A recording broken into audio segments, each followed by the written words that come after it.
কোনো কিছু করেছি? না। তাহলে এই যে ফোন ধরো না, কথা বলো না। আপনার মানুষের মন সবসময় এক থাকে না।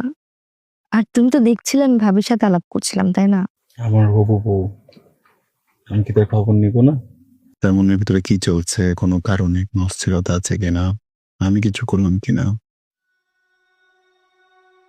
আসছে আমার কেয়ারিং হাজব্যান্ড।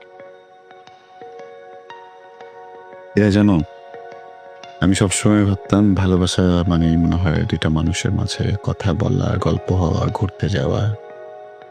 কিন্তু এখন মনে হচ্ছে যে না, এখন কি মনে করো? এখন মনে হয় ভালোবাসা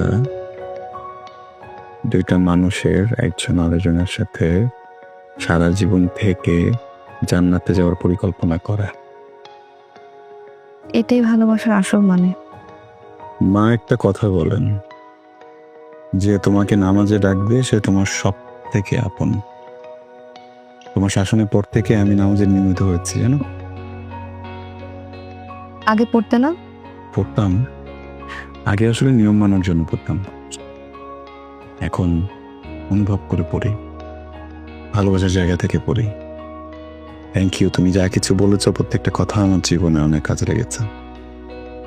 শুনে ভালো লাগলো, কিন্তু আবরার আমার না খুব ভয় হয়। এই দুনিয়ার প্রেমগুলো খুব ভঙ্গুর। এই জন্যই তো আমি তোমাকে শুধু দুনিয়াতে না, আখিরাতেও পেতে চাই।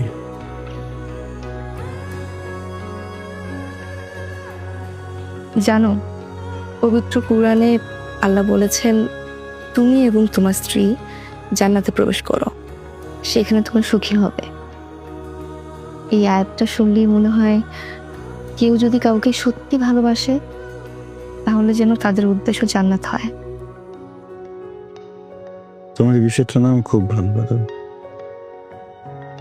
তোমার চোখে ভালোবাসাটা অনেক পবিত্র, ইবাদতের মতো।